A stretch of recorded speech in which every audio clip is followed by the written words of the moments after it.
Olá, viajante! No vídeo de hoje vamos conhecer a cidade medieval de Często Krumlov, o relógio astronômico mais antigo e detalhado do mundo em Praga, a cerimônia da troca da guarda no Castelo de Praga e o Muro de Berlim, construído pela Alemanha Oriental durante a Guerra Fria.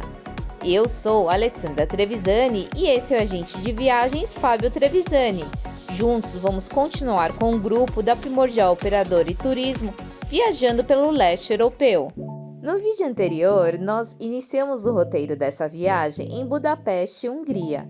De lá, seguimos até a cidade de Bratislava, onde passamos a tarde e depois continuamos até Viena. E no vídeo de hoje vamos continuar de Viena até a cidade medieval Często Krumlov e depois continuaremos até Praga, que é a capital da República Tcheca. De Praga, seguimos até a cidade de Dresden, onde passamos a tarde e continuamos até Berlim. Lá também visitamos a cidade de Potsdam, completando assim o roteiro de 5 países pelo leste europeu. Często Krumlov é uma cidade medieval de conto de fadas. Ela fica no sul da República Tcheca e foi construída abaixo do Castelo Krumlov desde o século XIII. O rio que corta a cidade é o Moldava. Ele vai desde a Boêmia até Praga. Por isso, na Idade Média, o rio foi usado como uma rota comercial, onde, para se controlar esse movimento no rio, foi construído o enorme Castelo Krumlov. No entanto, nos dias de hoje, o rio serve para a prática de esportes e também para o lazer. Na área antiga da cidade, você encontra ruas de paralelepípedo e edifícios históricos com uma arquitetura datadas do século XIV e XVII. E no coração da cidade fica a Praça Municipal, com uma fonte de pedra e a Coluna da Peste. Já na lateral está a Prefeitura, construída em 1500. A Catedral de São Vito é do século XIV. Ela é católica e o seu estilo é o gótico. Na catedral você encontra afrescos do século XVIII. E no altar está a pintura de São Vito e da Virgem Maria do século XVII. Próximo à igreja existe um mirante. Ele está localizado em frente ao prédio barroco do antigo colégio jesuíta. Ali é um ótimo local para você tirar fotos da cidade e também do castelo. O Castelo Krumlov é um enorme complexo com 5 pátios e 40 prédios com diferentes construções e estilos. Ele tem uma torre toda colorida e ela foi construída para fornecer proteção contra os ataques do norte. E se você desejar, pode visitá-la, mas para isso terá que subir 162 degraus, considerando assim um esforço médio. Já no topo, você terá uma bela vista do ponto mais alto da cidade. Vale ressaltar que ainda hoje no fosso do castelo são encontrados ursos como forma de proteção, e isso se dá porque os Rosenbergs eram parentes de uma nobre família chamada Orsini, que em italiano significa urso. E essa linda e alta ponte com vários andares é chamada de cloaque, onde liga o castelo ao jardim inglês. E no final do jardim existe um outro ponto para você tirar lindas fotos com a cidade de fundo. E claro, nós aproveitamos junto com o grupo esse momento mágico.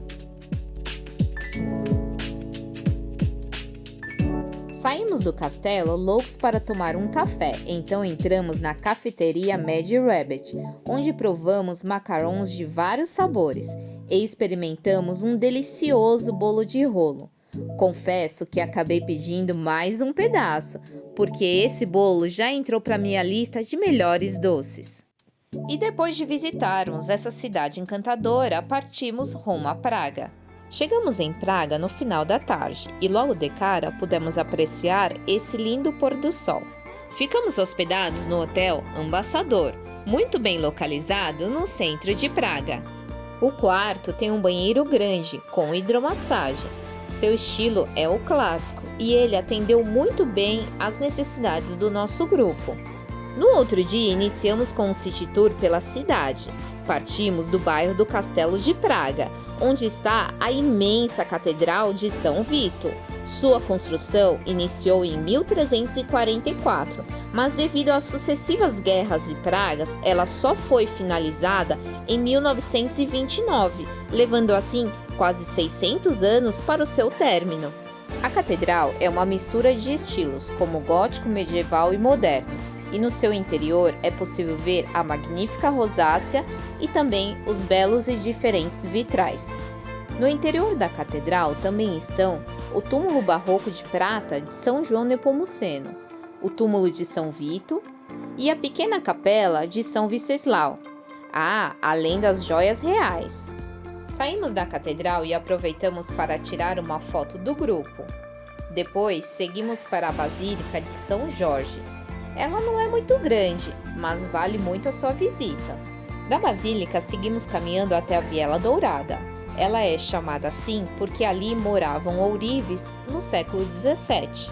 Hoje as casas foram convertidas em lojas e uma livraria. Entretanto, muitos turistas vão até essa viela para ver a casa de número 22, que foi do ilustre escritor Franz Kafka.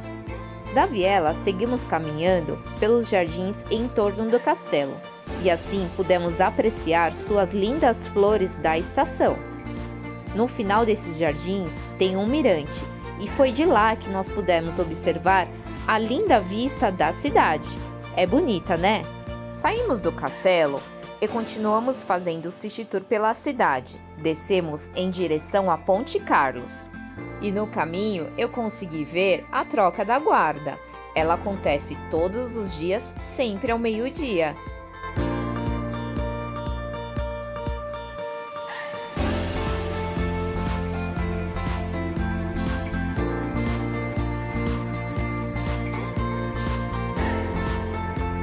Bem próximo à Ponte Carlos, você já consegue ver os charmosos bondes vermelho e branco, que desde 1875 são o meio de transporte mais popular da cidade. E nessa área também está a Igreja Nossa Senhora Vitoriosa. A igreja foi construída por luteranos em 1610 e em seu altar se encontra a imagem do Menino Jesus. No passado, a imagem passou por uma restauração e logo depois começaram a surgir relatos de milagres. E é por isso que muitos cristãos e turistas querem conhecer essa igreja. Da igreja, caminhamos até a Ponte Carlos. Sua construção iniciou em 1357 e terminou em 1402. São 516 metros e ao longo da ponte você encontra 30 estátuas. Algumas possuem crenças populares, como o brasão de São João Nepomuceno que estou tocando. E claro, eu aproveitei para fazer o meu pedido. Embaixo da ponte passa o rio Moldava. Nele é possível fazer um passeio panorâmico de barco e assim conhecer por outro ângulo alguns pontos turísticos de Praga. Da ponte, caminhamos até o hotel, curtindo a arquitetura europeia e as lojas com doces e guloseimas. Chegamos exaustos e corremos para a ilha para relaxar. E depois de algumas horas já estávamos assistindo o Teatro Negro. O Teatro Negro nasceu na época imperial chinesa. Ele é uma apresentação cênica muda. E como característica, ele utiliza um cenário totalmente escuro, com pouca iluminação, com jogos de luz e sombra. Ele é muito popular em Praga e nós assistimos a esse espetáculo que vocês já estão vendo, chamado Africânia. E se você está gostando desse vídeo, já deixe o seu like. No outro dia, saímos caminhando do hotel até a Prefeitura Municipal de Praga. Lá está o relógio astronômico medieval mais famoso do mundo. Ele foi construído em 1410 por um mestre relojoeiro e depois aperfeiçoado no século XVI.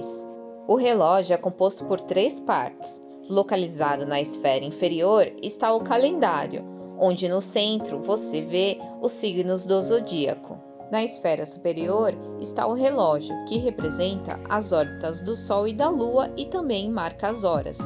E nas janelas acima do relógio aparecem as figuras animadas a cada hora dos 12 apóstolos, atraindo assim diversos turistas. Chegamos então ao bairro judeu e a nossa primeira parada foi na Sinagoga Espanhola, que é considerada a mais bonita da Europa. Ela foi construída na metade do século XIX e o seu estilo é o mouro espanhol. E ao lado da sinagoga você encontra a estátua de Franz Kafka, que representa um de seus primeiros contos, Descrição de uma Luta. Nossa próxima parada foi no Museu Judaico.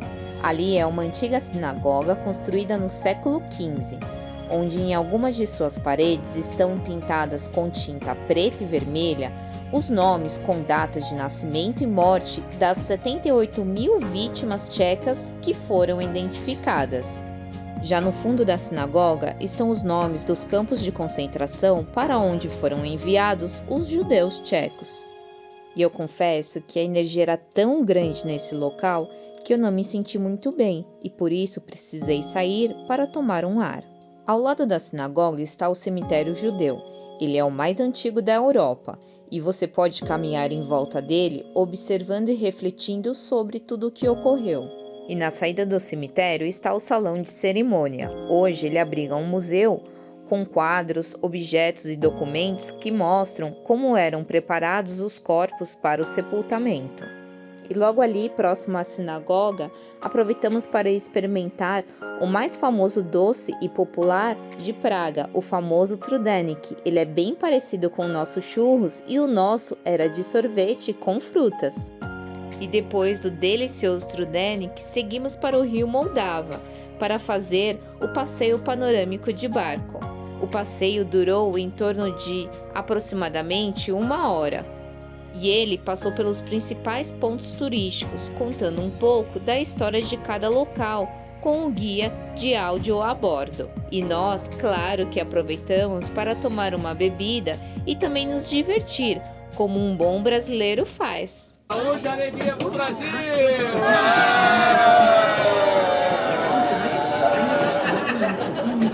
Já de noite, para nossa despedida de Praga, jantamos no Folklore Garden. É um local típico tcheco, com músicas tradicionais e danças folclóricas, onde há muita cerveja para beber e comidas típicas para degustar. E o clima estava tão bom que até o nosso tour conductor Aquiles aproveitou para soltar a sua voz. E ela acontece que quando ela passa, de graça, e fica mais lindo por causa do amor. A custa do amor.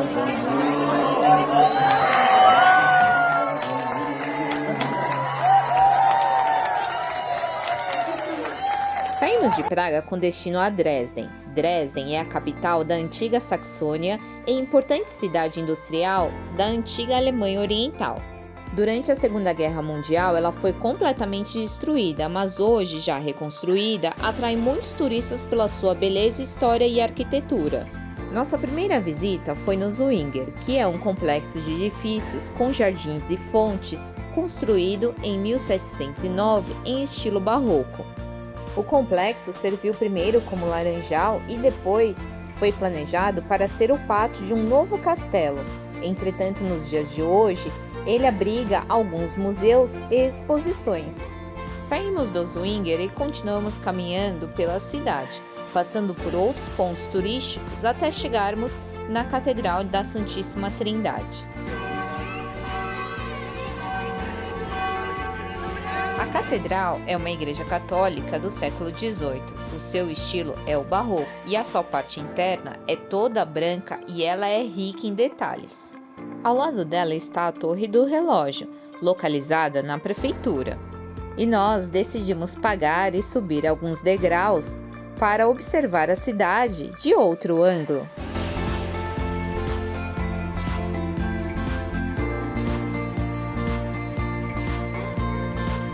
Próxima à catedral está o Fortenzug, que é um imenso painel a céu aberto pintado entre os anos de 1871 e 1876. Ele retrata 35 ancestrais nobres da Saxônia, Mede 102 metros de comprimento e por isso é considerado o maior mural de porcelana do mundo. Continuamos caminhando pela cidade até a igreja de Nossa Senhora. Ela é uma igreja luterana em estilo barroco construída em 1726. Mas infelizmente ela foi totalmente destruída na Segunda Guerra Mundial e após alguns anos e várias doações, foi possível iniciar em 1993 a sua reconstrução, que terminou em 2005.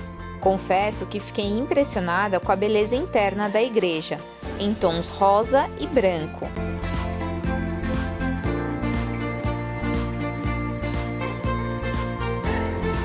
E o nosso almoço foi um prato típico alemão e depois seguimos para Berlim.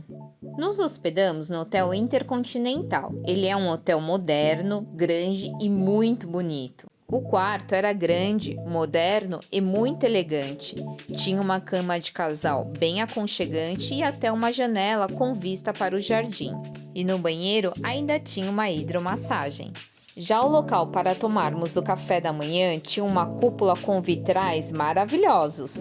E o café da manhã era requintado e muito bem servido. Todos nós ficamos surpresos com todas as opções oferecidas. Partimos de ônibus para Potsdam, que fica a 37 minutos de Berlim. Lá visitamos o Palácio Sanssouci. E na entrada já ficamos impressionados com a natureza, o silêncio e a tranquilidade do local. Sanssouci tem o estilo rococó. Ele foi a residência de verão do rei prussiano Frederico II. O palácio tem somente um andar e é composto por 2 grandes salões e 12 cômodos. Todo o seu interior foi majestosamente decorado, com ricos detalhes ornamentando paredes e tetos das salas. Já os cômodos são decorados com antigos e clássicos móveis, com porcelanas e pinturas do século XVIII. E para nós, o que nos impressionou foi a sala de concertos. A sala tem o formato oval e o teto é em formato de cúpula, decorado em dourado. Já nas paredes, no piso e nas colunas, o mármore predomina. Realmente você ficará de boca aberta quando entrar nessa sala. Ao sair do palácio, seguimos para as escadarias em frente a Sanssouci. Dali já é possível ver a grandiosidade que é o parque com os seus 724 hectares, com os jardins, videiras, fontes e até um moinho. Caminhamos então por uma pequena parte do jardim, desfrutando da sua beleza, geometria e lindas paisagens. E assim retornamos para Berlim cheios de energia para continuar o nosso dia. Em Berlim, nossa primeira parada foi no Portão de Brandemburgo. Ele é uma antiga porta de entrada do século XVIII com 26 metros de altura em estilo neoclássico. E no alto está a estátua que representa a deusa da vitória, em uma carruagem puxada por 4 cavalos em direção à cidade. O portão foi cenário de muitos fatos históricos importantes, mas foi após a queda do Muro de Berlim que ele se tornou o símbolo da reunificação do país. Nossa segunda parada foi no Memorial do Holocausto. Ele está localizado no coração de Berlim e foi idealizado pelo arquiteto Peter Eisenman para produzir uma situação de intranquilidade e confusão. São 2.711 blocos de concreto com diferentes tamanhos e que podem chegar até 4 metros de altura. E são essas diferenças que nos fazem lembrar, ao caminhar pelo memorial, dos 6 milhões de judeus assassinados pelos nazistas. A terceira parada foi no Checkpoint Charlie, que foi um posto militar entre a Alemanha Ocidental e a Alemanha Oriental durante a Guerra Fria, localizado no meio de Berlim. Ali foi um ponto de acesso muito importante para as pessoas conseguirem passar de um lado para o outro após a construção do muro. Entretanto, esse acesso era bem rígido e por isso só pessoas do governo, do exército e diplomatas capitalistas conseguiam passar. Então, por causa dessa restrição, tanto do muro quanto da fronteira, muitas famílias foram separadas e também muitas pessoas estavam passando fome e por isso tentavam achar algum meio para conseguir ultrapassar essas barreiras. E essas informações nós conseguimos ver com clareza no Museu Mauer, que fica bem próximo ao Checkpoint Charlie. Nossa quarta parada foi na East Side Gallery, que é uma galeria de arte ao ar livre. São mais de 100 pinturas de artistas de todo o mundo, que colorem as paredes de 1,3 km de muro ao longo do Rio Spree desde 1990. Essas pinturas e grafites são feitas na face leste do muro, do lado comunista, como uma forma de protesto político. E isso nós também observamos na imagem do Beijo da Morte, entre o líder soviético, Leonid, e o presidente comunista alemão, Erich. E como dica, tome uma cerveja às margens do Rio Spree e aproveite para refletir como a população ficou dividida por um muro naquela época. E para fechar o dia, rico em informações históricas, o grupo foi ao teatro assistir o maravilhoso espetáculo Arise. E a palavra Arise significa levantar-se, não desistir, manter a fé no poder do amor que aquece os nossos corações. E durante o espetáculo teve até uma pausa, onde nós conseguimos tomar uma boa cerveja e comer um lanchinho. O show é muito dinâmico e ele conta a história do fotógrafo Cameron, que é louco por uma mulher, sua musa inspiradora. E revendo essas fotos, ele faz uma viagem no tempo para relembrar todos esses momentos que esteve com ela. Então, vamos ver um pouco desse maravilhoso show?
No penúltimo dia em Berlim, não tínhamos nenhuma programação, porque era um dia livre. Então, algumas pessoas decidiram caminhar em torno do hotel. Outras foram até o jardim zoológico da cidade para ver o fofinho e lindo panda gigante chinês.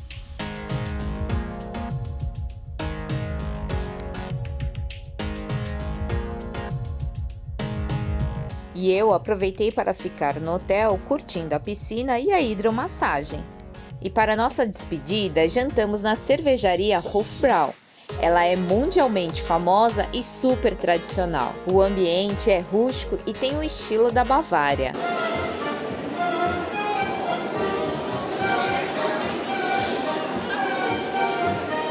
Nos divertimos muito, comemos e bebemos bem.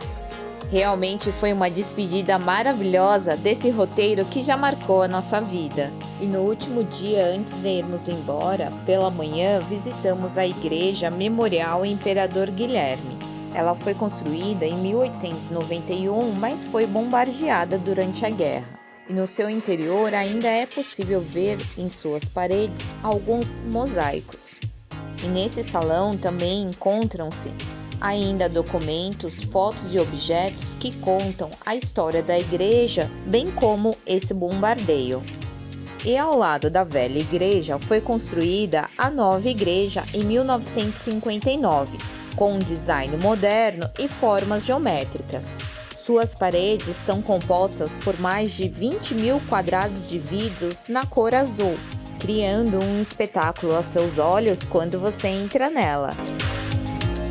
E chegou o momento de retornarmos ao Brasil, carregando memórias nas bagagens dessa linda viagem que fizemos em grupo.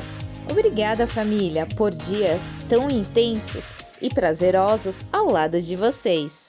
E o nosso próximo destino é para São Martin de Los Andes. E se você gostou desse vídeo, compartilhe com seus amigos e familiares. E por favor, deixe o seu curtir. E aproveite para se inscrever no canal e ativar o sininho. Assim, toda vez que publicarmos um novo vídeo, você será notificado. Porque viajar é com os roteiros do viajante.